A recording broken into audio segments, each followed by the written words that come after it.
Hello and good afternoon and good evening from wherever, whichever time zone you are tuning in from. It is a pleasure to welcome you to this art and program dedicated to a conversation with the artist Sarah Cain, who will be joining us today from her home in Los Angeles. The Art and series brings together invited guests for conversations about exhibitions, collections, and projects at the Colby Museum and its Lunder Institute for American Art. I am Beth Finch, the Colby Museum's head curator, and I curated Sarah Cain's exhibition Hand in Hand, which is currently on view in the Colby Museum's William D. Adams Lobby Gallery. Before Sarah arrives on screen, I also have information to share with you related to how tonight's event will work. First, we have a captions feature, which will be at the bottom of your screen. It's the live transcript tab if you'd like the event to be captioned while you watch. In addition, this program is being recorded and will be available with captioning in about a week on our website, should you want to revisit it and share it with others. Also, please note that toward the end of our time together, we will segue to a Q&A. If you would like to, and we welcome you to add questions, please use the Q&A feature rather than the chat, which we're using to share information with you this evening. So the Q&A feature is how you can add questions throughout the event, and we'll segue to questions at the end of the conversation. So, Sarah, I now would like you to join me miraculously on screen. Hi. I see you, and we'll go back to great. Thank you so much. I'm going to go ahead in a moment and share screens. But in the interest of getting to the conversation part of the event, we will be sharing Sarah's bio in the chat. I hope in the context, it will suffice to say that Sarah is a leading contemporary artist exploring the language of abstraction through drawing, painting, and painting experienced architecturally, as well as other mediums, among them collage, as well and stained glass. Sarah, it's wonderful to see you. You too. It's much darker in Maine than the beautiful sunshine that we're joining you. We get to enjoy in your studio this afternoon, right? Yeah, I feel for you.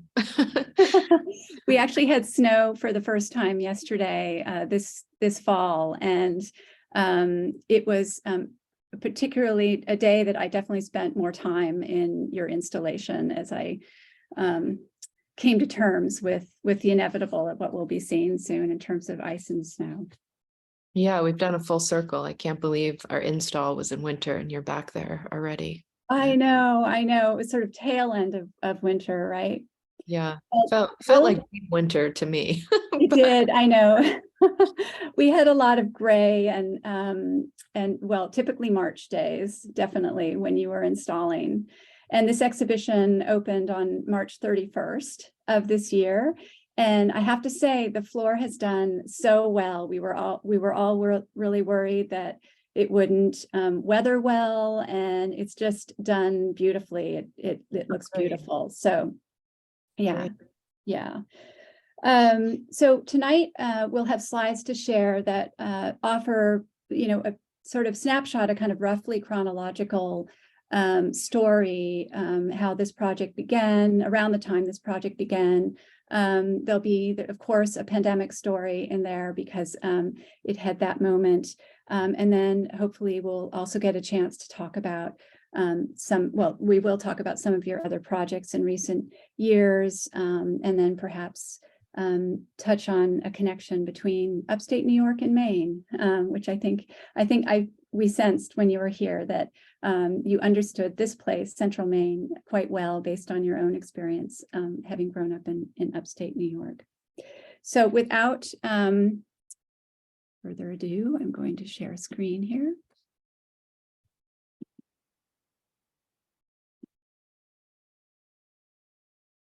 And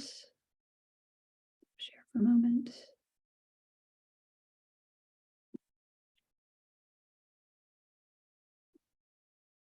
There we go.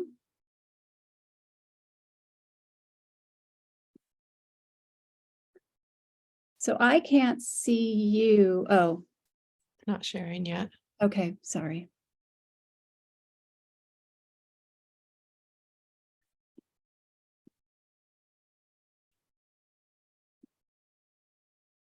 Thank you. All right, there we are. Hello.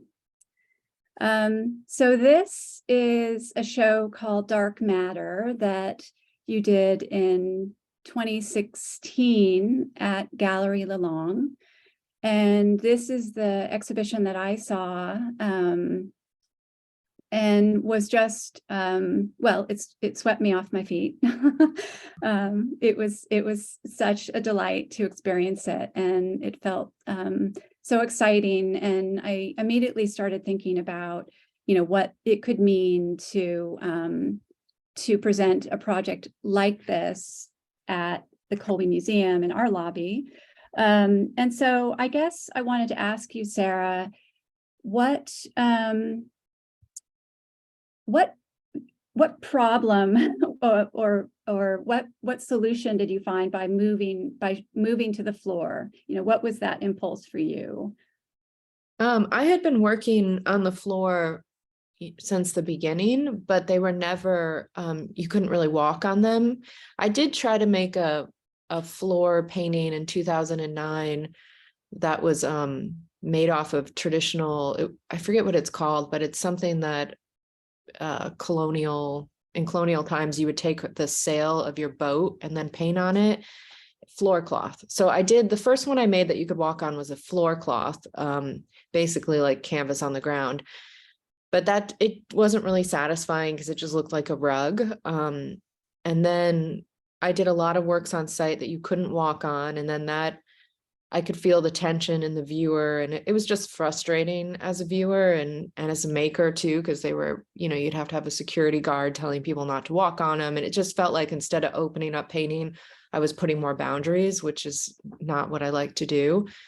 So this was the first one that you could walk on successfully, but you can see a huge jump just from 2016 to 2022, where this one was made in pieces in Los Angeles. I think there's 70 pieces, and then it was shipped to New York and it weighed a ton. And it was just like a huge ordeal. And then there's a slide later where I reinstalled it at the Pizzuti collection in Columbus, Ohio. Yeah. Orientation. So that was cool. And then this also lives on. So, it can be reinstalled at future dates, but it's interesting to see this now because this was my studio too, is only 700 square feet. And I think this is like 2,500 square feet. So I never saw it completely until it was installed. And then the one we did on site was painted all on site in one go. So it's different. It's such a difference versus like painting a painting square by square and then just attacking and going in one flow, which I'm not a planner traditionally. So I learned that just painting all on site, although you have to there's a lot of risk involved, because what if you have it all set up and you bomb the painting and then the show opens? But there's an element of just embracing that risk and embracing potential failure throughout my practice. And I think that the title slide that we saw before this event began was you working in your studio on these individual pieces, even towards the back of your space, that what we see now in the foreground of those kind of the black and the, I don't know what you call that, a kind of rusty color with some blue in it, is towards the back of your space. And I was just curious, when you were creating this, and you shipped it all out to New York, did you know how it was going to lay down? Had you drawn it out? I do a lot of planning with a color copy machine. So I take photos and print and then collage it. So I had this funny printout. It wasn't every line, but it was one of every line. that I would reference. And this is also like extremely heavy. So when I was making this in LA, usually I work alone, but I had 2 assistants with me as if I was making work on site. In the studio, I work alone. On site, I have assistants, because each one of these, I couldn't move one by myself. And it also, the materials like cut you up. It's a kind of a gnarly ordeal, but yeah, it was a group effort. I can't remember how long it took us. But these, I remember you saying, compared to your more recent floors, which we'll definitely get a chance to see as part of this conversation, but this was a much more labor intensive, even the painting, the actual painting piece by piece was much more labor intensive.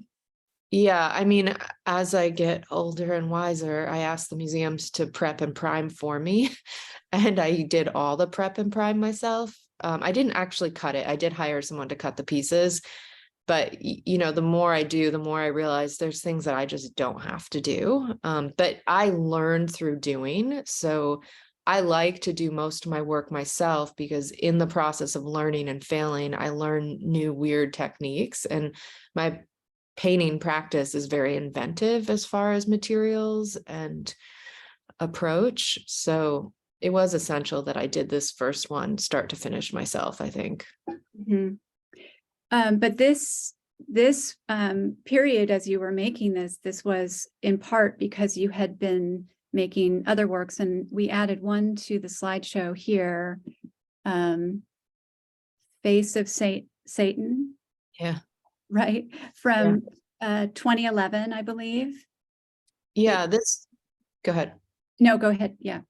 This was 2011, so 4 years prior. I was invited by Los Angeles Nomadic Division, to go down to Marfa, and this was in a former Masonic lodge in Marfa, Texas.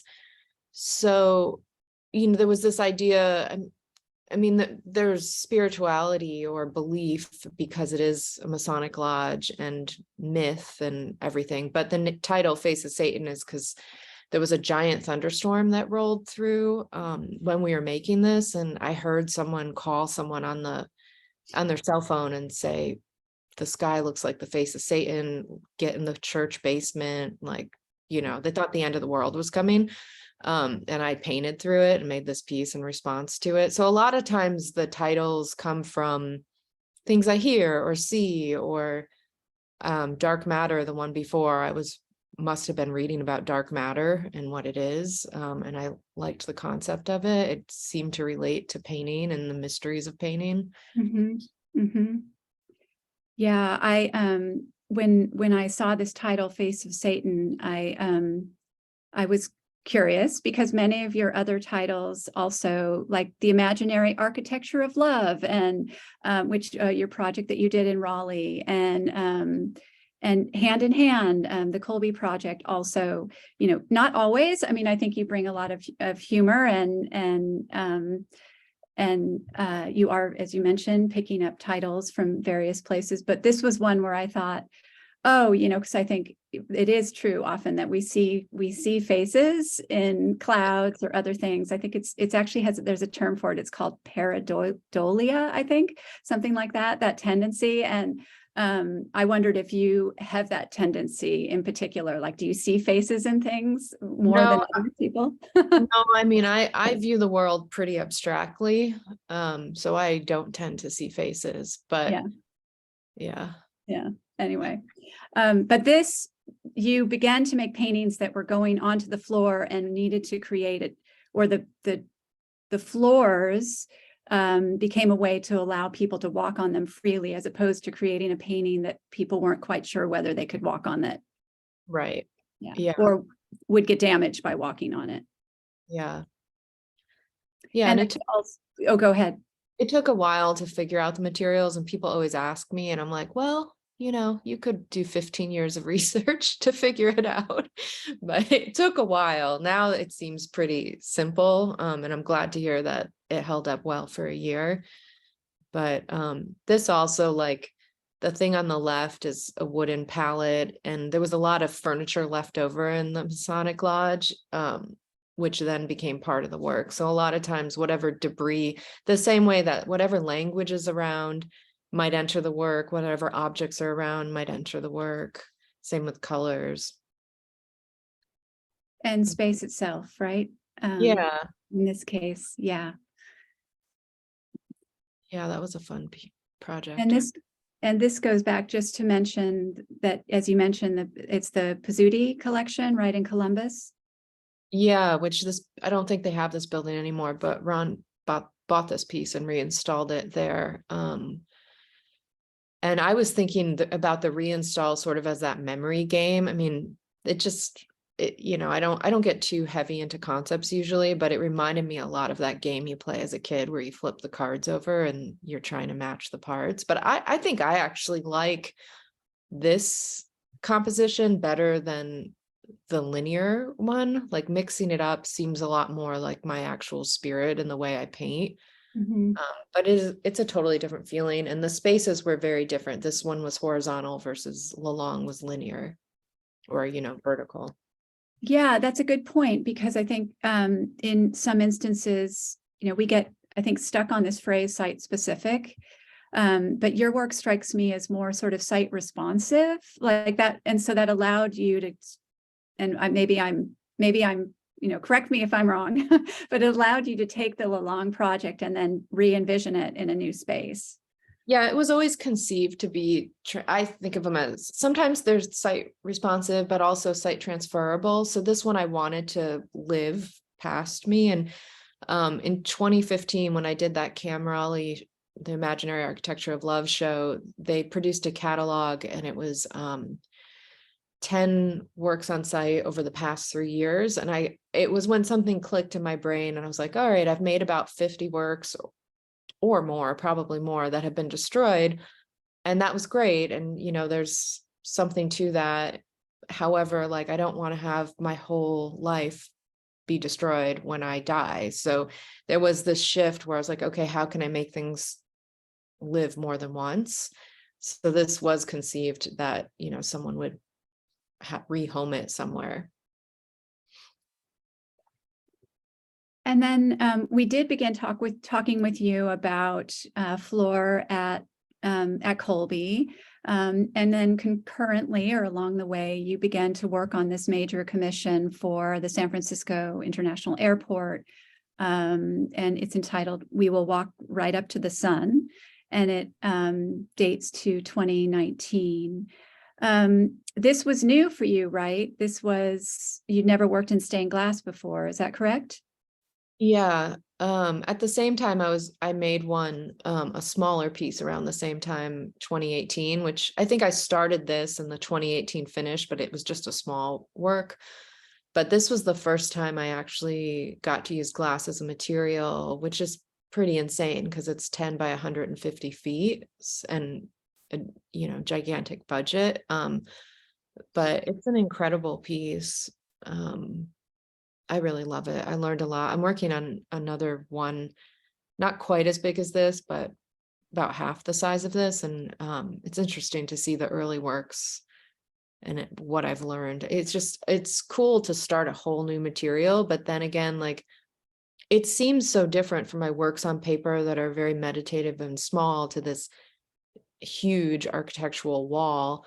But the composition, the way I lay down color, there's 240 different types of glass in this, which would push the glass studio, their ability, not their abilities, but like no one had ever made a piece with that many colors in it. So I like to sort of see what's possible and then try to push it. And this, when I look at this, particularly this one that's very frontal, I think about your drawings. Do you feel a real connection between this work and your drawings? Yeah, totally. And because I worked with a glass studio, and also it was commissioned by the San Francisco Arts Commission, and I had to present to a panel, I actually had to make a drawing first. So I didn't really know how to plan before. Like, even the first floor we showed, I would mock it up as they were made, but I didn't make sketches and then paint. So with this, I made it to scale, very small, with gouache and colored pencil, and then I scaled it up. And I'm working on an LA Metro project right now, and it's the same way. It's sort of like transformed my ability to think on a bigger level, because when you work this large, there's so many different parties involved. So this was a huge shift in the way my brain worked. And even because for me, when you plan too much, you kill the joy in painting. Mhm. And I'm very much a firm believer that painters should paint their own work. I hate when they shop it out and it becomes a factory. But with this, it's like, I don't want to spend years cutting glass. And also I'm not a master at it. So like, I Mhm. can see the value in working with master glass cutters. So I could like rationalize it. Definitely. With something like this, you would definitely need many hands involved, I would imagine. Yeah. And it, but it seems like you have, these very discrete or interconnected in terms of how the work is talking to itself, but within drawing, within painting, within your studio, and then on-site works that require a fair amount of collaboration, including your floors now, when you work with teams on them. Yeah, it's funny because there was a moment where I didn't understand that they all connected. And then I think it was probably Land made a monograph a decade ago after that Marfa show. And it was my work from 2002 to 2012. And when I saw that all bound together, I realized like, oh, it actually totally relates. It's not schizophrenic. It's like very, the scale jumps enormously and the materials jump, but the spirit throughout the work is very connected. Mhm. And speaking of which, so the title, do you want to say a few words about the title of this piece? Sure, we'll walk right up to the sun. It's a Lauryn Hill lyric from a Nas song, If I Ruled the World, which was very popular. It's not the exact date or year I moved to San Francisco. I moved to San Francisco in 1997, but it's sort of a song that I equate with those years and hearing. And one title sort of jumps to another title usually. And the title before this was a solo show at Honor Fraser was The Sun Will Not Wait.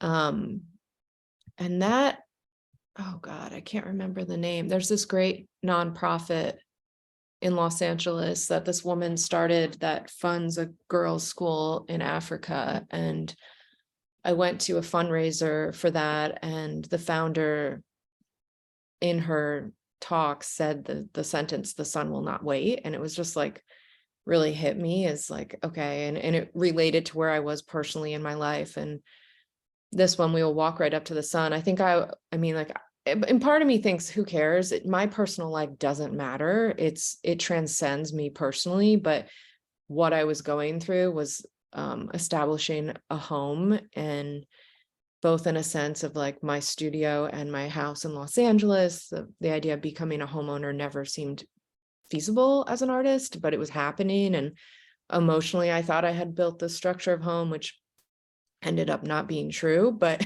I think that the center of this work, I didn't even realize it has this house structure. So it's funny how like all the emotional and psychological stuff in my work, in my life, is in the work. Like the show I just did at the Tang is called Enter the Center.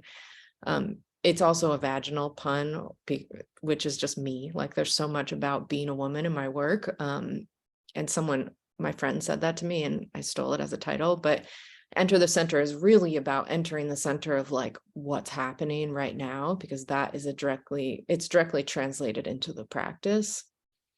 And then this title, We'll Walk Right Up to the Sun. The next lyric is Hand in Hand, which I was working on your show at the same time. And Hand in Hand really related to the idea of work that the hand is important to. And I knew that you were next to Sabbath Day Lake and the Shakers. And my mother worked at a Shaker museum. So I grew up around the Shakers, or the museums. There were no living Shakers in upstate New York, but I like had access to that as a kid, and I could go in and like, hold the gift drawings and stuff, which is pretty surreal. Wow. Yeah.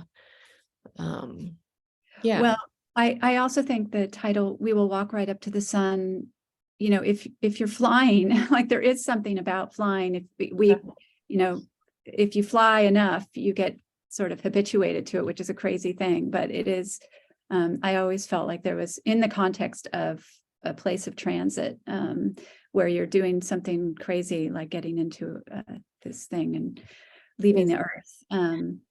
That sort of, I felt like it, I see that in the title as well. Yeah.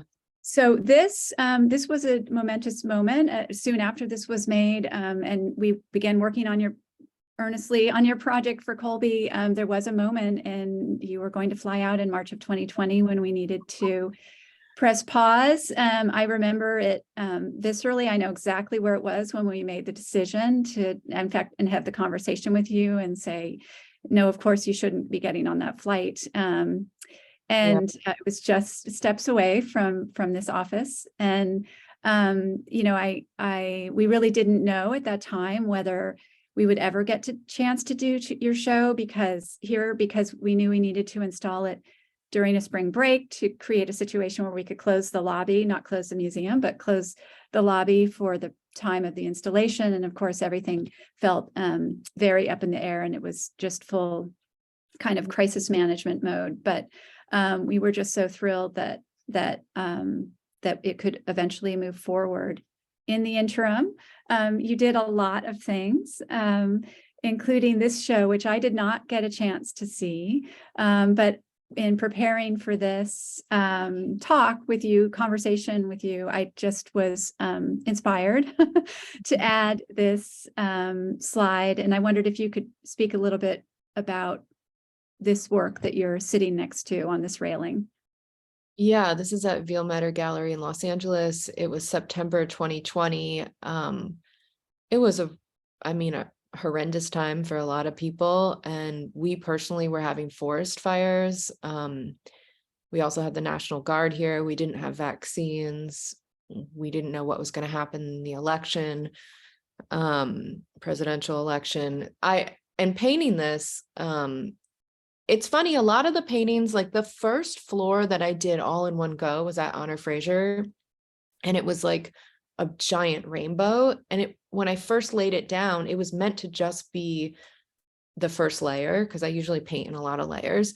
But the first go was so beautiful that I couldn't paint over it. Like I actually had conceived this whole composition over it, but I had to hold myself back. And you can't really see in this slide, but the background of this also is just gorgeous, even though it's so simple and basic. And it was something I had never done before, where it's spray paint, but you can see brush strokes throughout it. So it's like, I get into painting in a geeky painter way, and something was happening with the brush strokes and the spray paint combating each other that I had never seen before. So the first layer ended up staying a lot more than I thought it would. And then when I stepped back, I realized, oh, it's the smoke. Like, you know, a lot of friends were evacuating their house. And I was also on a scissor lift doing this, and I've gotten pretty good at the scissor lift, but this was the gallery, rightfully so, was very strict about only one person in the gallery at a time. So like no one could hear or see me, and I did this alone. And then I was up on the scissor lift and the battery died, and I just got stuck there. So now I always wear an Apple Watch. But I think that's also probably where I was like, you know what, I'm going to call this, like, I'm feeling this. There's something like poetic, fast, beautiful happening in this. And also it faces the parking lot or the street. And I felt like, okay, usually, I mean, I am political as a person, but I usually don't like hone in messages with my work. But if you have the chance to make a statement to say, fucking vote, don't let Trump win again, you know, on the street, like it felt like I had to use the window. So yeah, that's what that painting was about. And then you moved on to, well, I'm sure this was happening concurrently. You were working on a major commission for the National Gallery of Art in the East Building. I understand this was during a period where they were doing some renovations. So those boxes that we see there, where there's a pink X, and the ones in back as well, are covering sculptures. Is that correct? Yeah. Yeah, there's a Noguchi, a Sarah. And this was also supposed to be a work on site. And it just became clear that I was not going to be able to travel. So I created this 45-foot painting in my studio.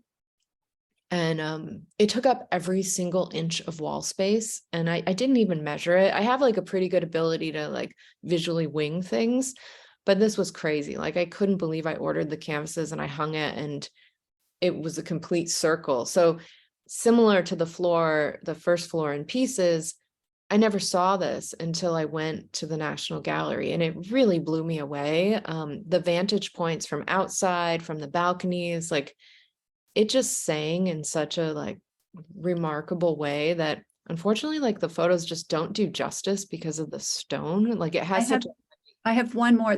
I added one related to the title because it was great. I love that they did it in steel. yeah. I wanted to It's make so a National Gallery. Yeah. And we can, but here's another one of a view sort of on the floor. Maybe you get a little better view. Yeah, that's a better photo. I actually sent my photographer out to get, I think he must have taken this one. The colors are better. And the circles in the center usually have trees in them, but because of the construction, the skylights were being repaired. So I decided to make them seats for people, which is something I do a lot. I like to incorporate places for people to sit and look at painting. Yeah. And the title, I understand, came from a friend's like mug or something. It was No, I didn't know the woman, and I'm forgetting her name, and she was very upset that I didn't know she made up this term. But my friend, I saw somebody post something on Instagram, and it was a mug that said my favorite season this fall, the patriarchy. And a graphic designer made that term up and made those mugs. However, it was impossible to track it. Even the New York Times, when they wrote a feature on it, couldn't figure out who made it. So I put a link in my Instagram if anybody wants to buy one of her mugs. But I just thought it was a hilarious statement, and it is something that culturally has, taken on a life of its own. I've seen it at protest signs and stuff, and usually the Calder hangs there. And to my knowledge, there haven't been that many women artists shown in this space. Rachel Whiteread had her stairs there. But anyway, it's an honor, and it was an honor to work with Molly Donovan. And it likewise, like, I mean, this was crazy pandemic, and they started installing like 2 days before the insurrection right next to it. So the whole thing was really nutty. But yeah, it was super cool to do. Yeah. And then you went on to do a project at the Tang Teaching Museum at Skidmore, a floor, and momentarily we'll be seeing the Colby floor, to which it is kin. I think it's not the same floor, but it's definitely in dialogue with it. And this was an exhibition that you did that was a 10-year survey of your paintings. Enter the Center. Terrific catalog, by the way. That came out recently, and I highly recommend to everyone. Maybe we'll move on to the Colby project soon, but I wanted to make sure that we at least saw this because there's nice visual connections, I think, between the two projects. And the sofas traveled. And the sofas and some of the paintings as well. Yeah, that's true.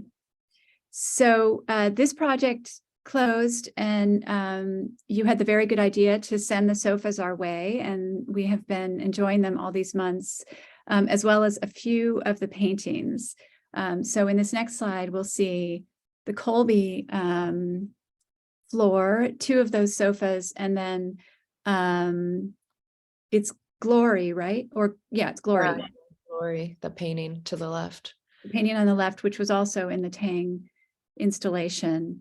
And then I'm just going to show a couple more slides to acclimate attendees who may not have been in the space. So this is looking east. And if you turn to the left, you're looking north and looking directly at that painting Glory. And then if you turn to the left again, you would see the lobby from the other direction, looking towards the south wall, and the arcade there behind. You see a few people in the space when this photograph was taken. So this is hand in hand.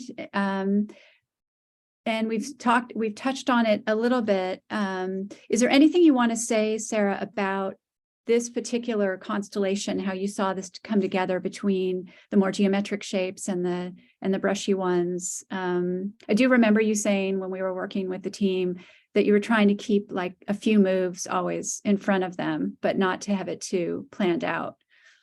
Yeah.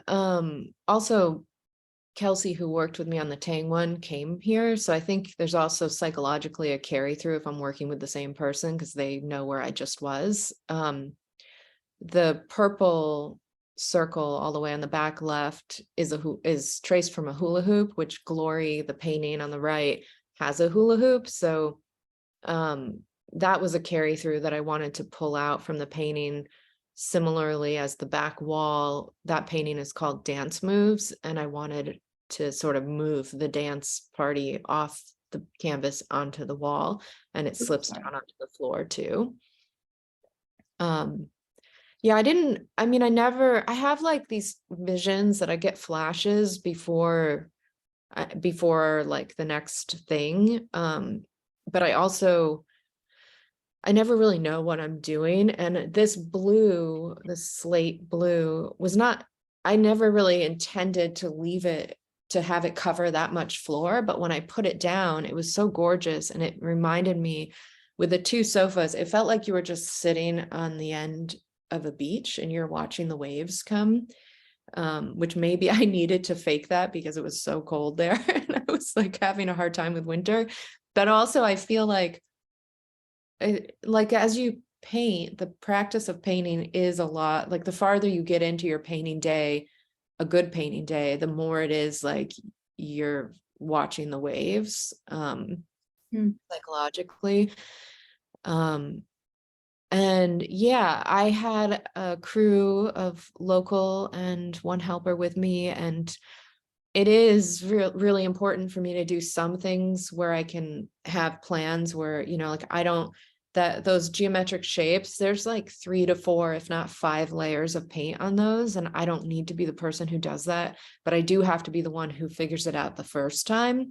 When I was doing that rainbow in the back, I remember someone from the crew came up, and I can turn it. I mean, I'm like generally a nice person, but I can turn into like a bit of a monster when I'm painting. Like I can't, if someone talks to me, they could just blow the moment that I've been working up to for 6 hours. And I can't remember who it was, but he was like a very sweet man. And I was just like, I think I gave Kelsey the look like, stop that man. He cannot enter the gallery, because I was just about to like get that rainbow down. And it's funny. I mean, it looks like a lot of my work looks like very fast and simple, but it's not. And even if it is, that fast and simple moment took hours, if not days or years, to build up to. So speed is something that runs through all my practice. And it's I don't know what it is, but I think about it a lot, because the things that look simple, actually, it's deceiving. It's not simple. And we can see here you have the purple circle up there, which you made with a hula hoop that you found in one of the or that we found for you in one of the classrooms. That was a nice.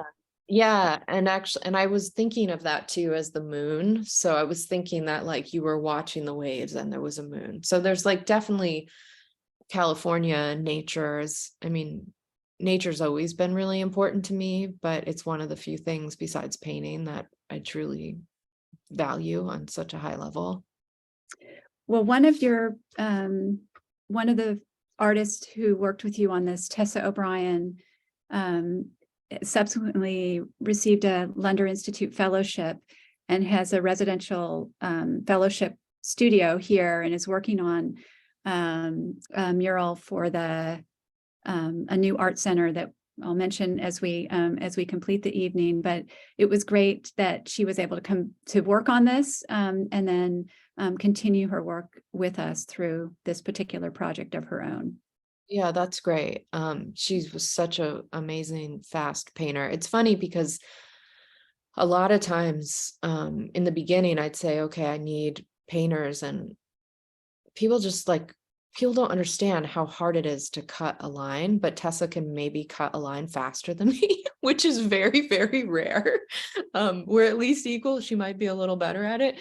And that, I mean, that was like godsend to have that, because it just really, it's so hard when you're trying to move forward and you're training someone, and I've gotten a more vocal pre-installations about just, I can look at somebody's work and cut them fast knowing that it's not going to work, but it's hard. You want to be inclusive, because there is, like, unlike my solo studio practice, there is a like community building part of this. And a lot of the artists that assist me, like, I still, like, I stay in touch with them. And once you work, it reminds me a little bit of like the people I went to grad school with at Berkeley. Like, there's a core of us that once you work and paint with someone, so it's almost like being roommates, like you learn each other on a different level, or like you get to a different level of intimacy that you wouldn't normally get to with people that you weren't like dating or something. It was definitely, it was work intensive, that's for sure. And this shows a view before we got started. So this is what you arrived. The paintings are still in their travel, in their protective covering for travel, their travel crates. The floor is the vinyl, but it's been primed and then taped down in areas. And I love that you see all this light coming in, because that was a nice thing that we could offer even on cold days when you were working on this project. Yeah. Yeah. I was just talking to a friend this morning about night owls, and I just I really need the sun to paint, which I guess makes sense, but it is such a gift to have a space that has good light. Yeah. Well, this was a surprise. We were really mostly talking with you about a floor, and that's what we were expecting. But you were inspired to begin this project, and we see, you've seen we've shown some of the finished works views, but this is that beautiful wall in progress. And you had removed a painting by the name of Dance Moves, a painting on canvas. You and Kelsey had removed it and moved it all the way across the lobby, which I think the guards found exciting when that happened. That was a surprise. And then you began work on this wall. And then ultimately, I happened to come up towards the end. It was definitely past dinner hour at this point, and you and Kelsey were hanging the painting back up. And I reminded you recently that, or I told you recently, I don't think I told you at the time, that I was reminded of an image. It's from 1972 or 1973. A group of artists, women artists, started it's called AIR, Artists in Residence Gallery. It was part of the alternative art scene in New York. And I knew of this image from a book that the writer Julie Alt, historian of this era, wrote. It's called Alternative Art New York. And it just flashed, you have visual memories. And so it was just so exciting to see this come together at the end of a very long day. And it's been such a joy to have this composition here as part of this project. Well, thank you for inviting me and sticking with it. It is funny. I almost forgot the bumpy start. I had told my galleries that I wasn't getting on the plane because I'd been following the pandemic in Italy very closely, and some people thought I was nuts. I remember hearing it will blow over in a weekend, and I was like, nah, it's not going to blow over. I'm not getting on that plane. I'm not getting stuck in Maine. But we did it. We got through it. We did. Yeah. So And then there's the finished with the rainbow floor in front of it. this was also exciting because this painting is from 2013 and I hadn't seen it in so long. It's funny how if, most of my paintings go into collections fast, but sometimes a great painting doesn't, and it's in my storage. And when I take it out, I forget about, like, there's just moves that have forgotten about. And I got so into looking at this painting. It's got those squares that have white and squiggles are glitter, which then I brought back the glitter for a show I just done, but it was something like I did and forgot about. And there's beads and that's hanging shredded canvas. So I don't know. I feel like this painting made me so excited that I want to like keep it going on the wall. Yeah, that was truly exciting, and it's hard to see in this image, but the fact that it also goes onto the floor and the way it meets that floor, it has this independence, I guess, within the space, although it's obviously integrated with the space, the whole space as well. So it was really. It also has those ridiculous sponges in it And too. the sponges, yes. You can see the metallic sponges kind of on the right side in particular. There's three, the silver and bronze colored ones.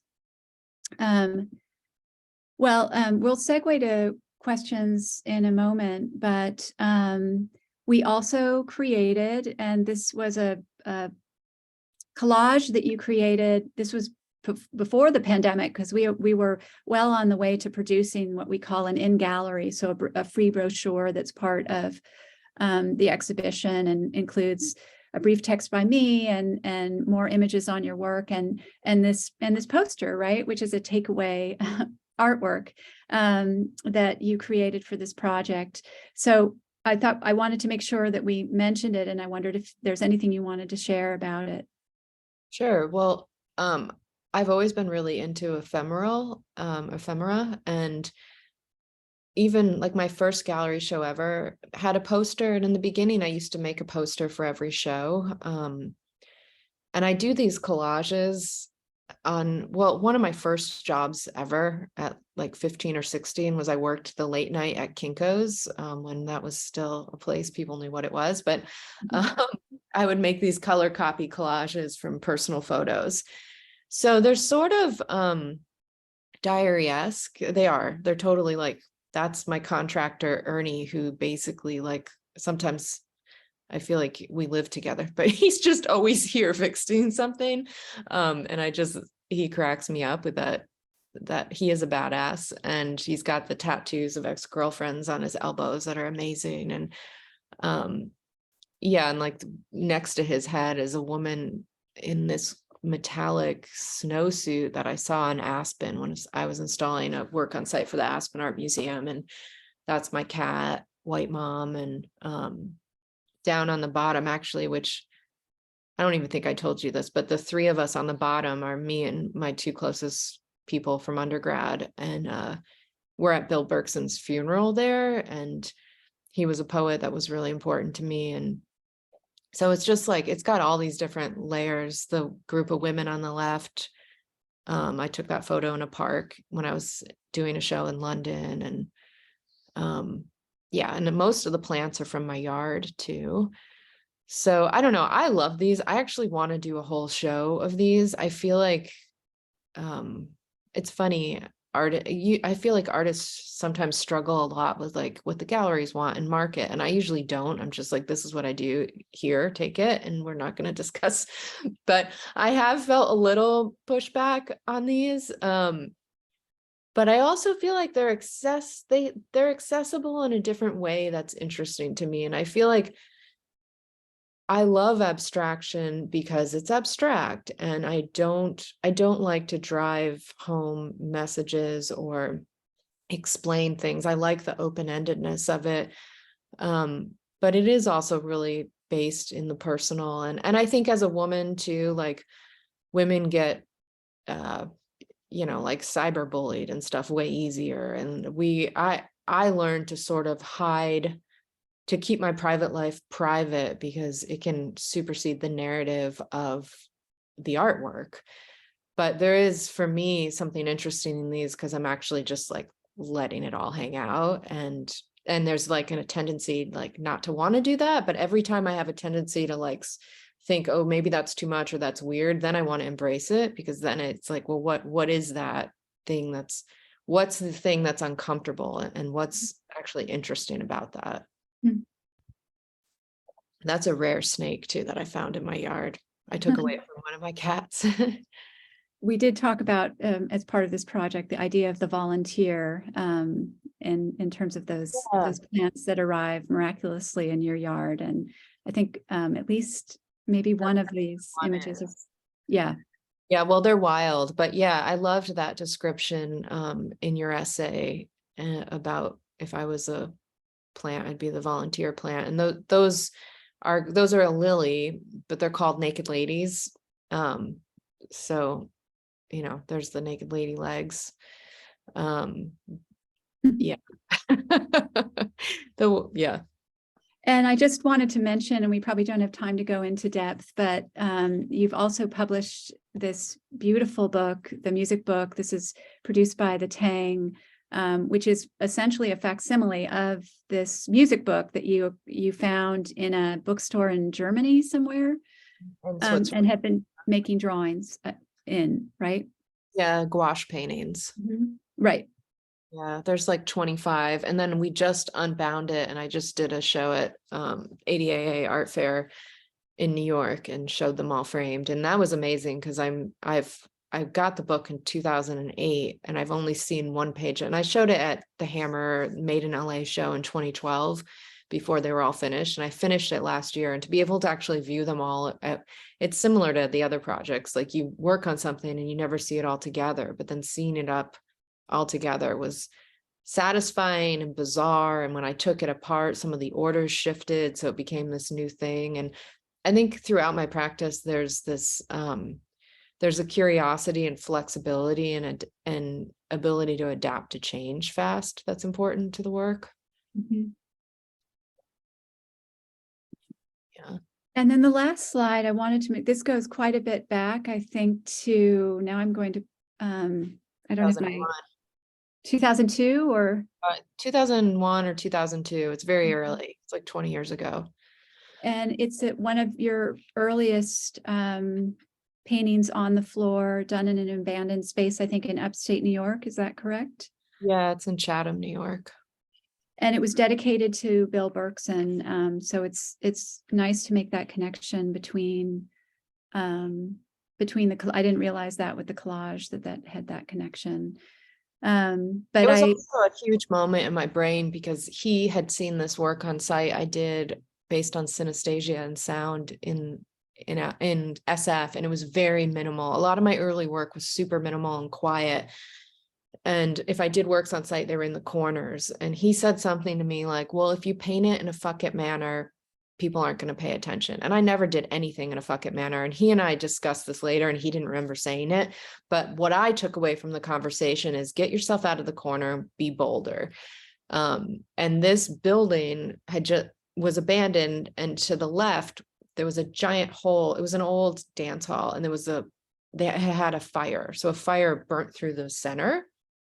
So there was this emergency tape, or emergency fence, like fluorescent orange, guarding you from the hole.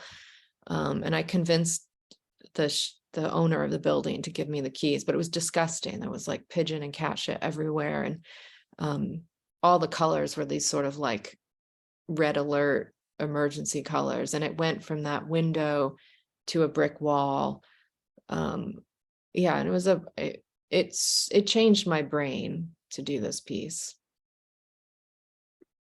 Well, I will say, I personally will say as a curator, it has changed my brain to have your work on site with us. And it's been such a joy. And it was wonderful to have you here as well during the installation and to see that whole project come together.